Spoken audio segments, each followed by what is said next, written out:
Epístola de São Tiago. Saudação. Tiago, servo de Deus e do Senhor Jesus Cristo, às 12 tribos da dispersão, saúde. Paciência nas provações. Considerai que é suma alegria, meus irmãos, quando passais por diversas provações, sabendo que a prova da vossa fé produz a paciência. Mas é preciso que a paciência efetue a sua obra, a fim de serdes perfeitos e íntegros, sem fraqueza alguma.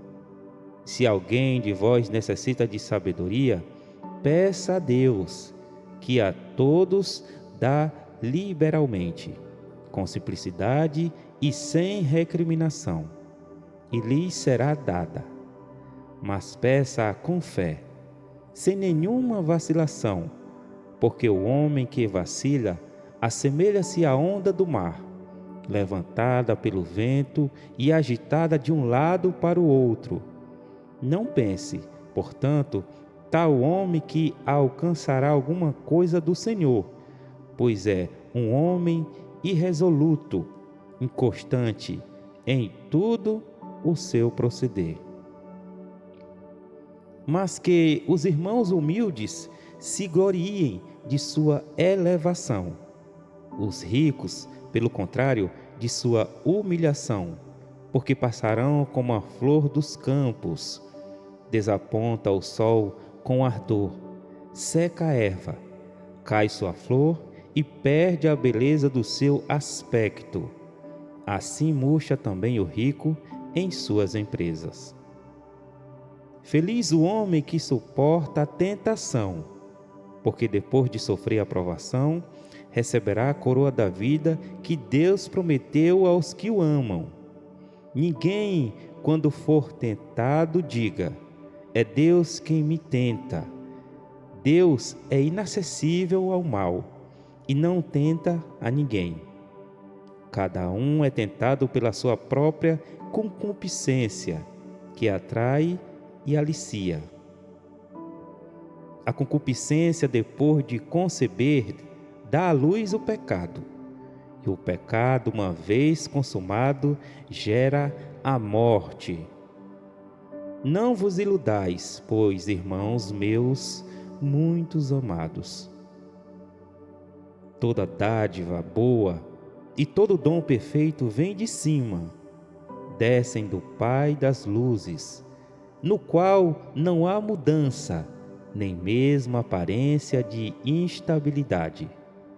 Por sua vontade é que nos gerou pela palavra da verdade, a fim de que sejamos como as primícias das suas criaturas. Princípios morais.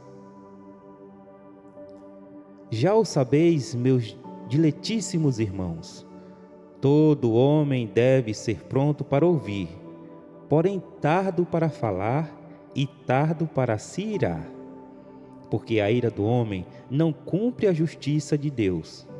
Rejeitai, pois, toda impureza e todo vestígio de malícia, e recebei com mansidão a palavra em vós semeada, que pode salvar as vossas almas.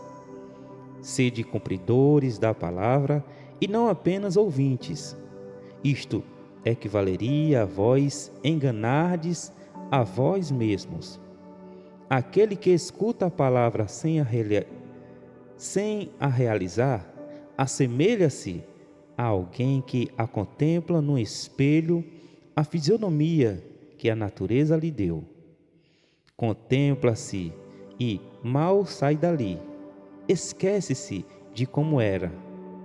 Mas aquele que procura meditar com atenção a lei da perfeita da liberdade e nela persevera, não como ouvinte que facilmente se esquece, mas se como cumpridor fiel do preceito, este será feliz no seu proceder.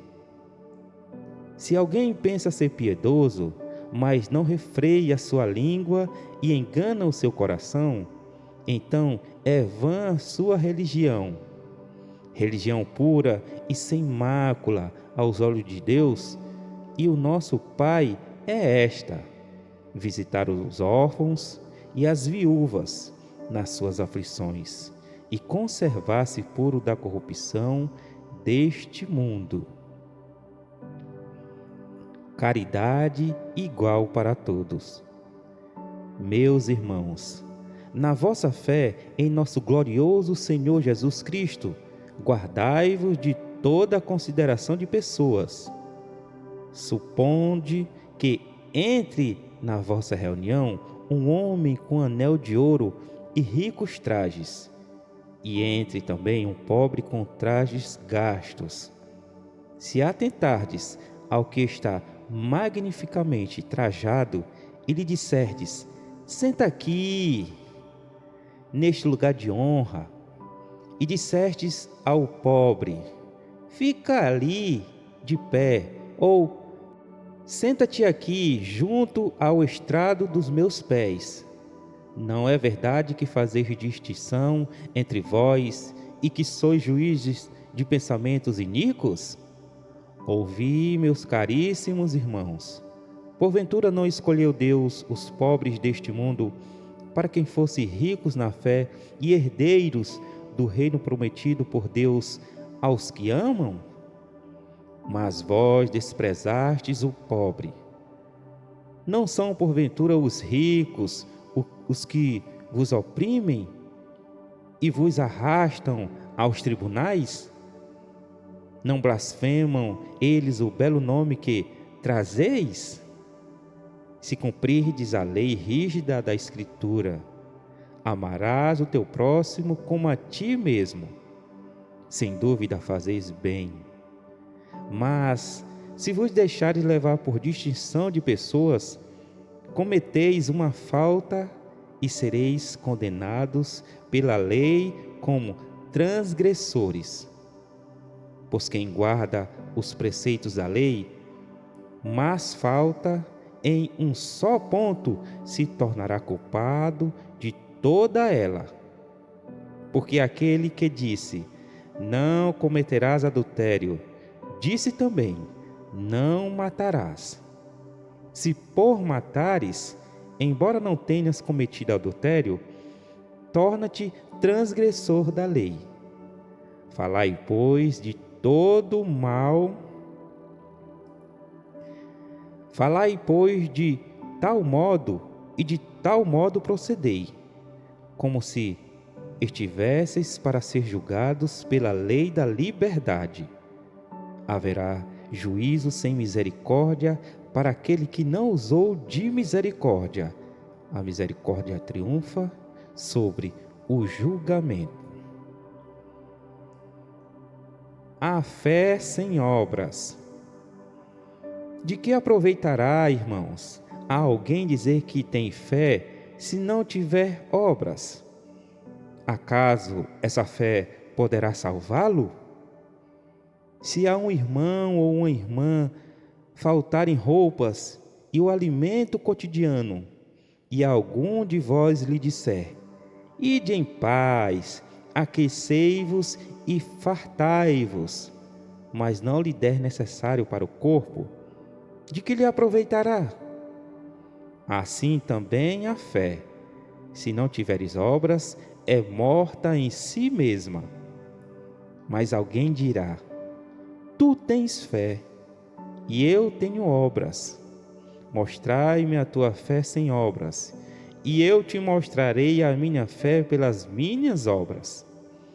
Crês que há um só Deus? Fazes bem. Também os demônios creem e tremem. Queres ver o homem vão, como a fé sem obras é estéril? Abraão, nosso pai, não foi justificado pelas obras, oferecendo o seu filho Isaque sobre o altar? Vês como a fé coopera com as suas obras, e era contemplada por elas. Assim se cumpriu as Escrituras que diz: Abraão creu em Deus, e isto lhe foi dito em conta de justiça, e foi chamado amigo de Deus. Vedes como o homem é justificado pelas obras, e não somente pela fé? Do mesmo modo, Raabe, a meretriz, não foi ela justificada pelas obras, por ter recebido os mensageiros e os ter feito sair por outro caminho? Assim como o corpo sem alma é morto, assim também a fé sem obras é morta.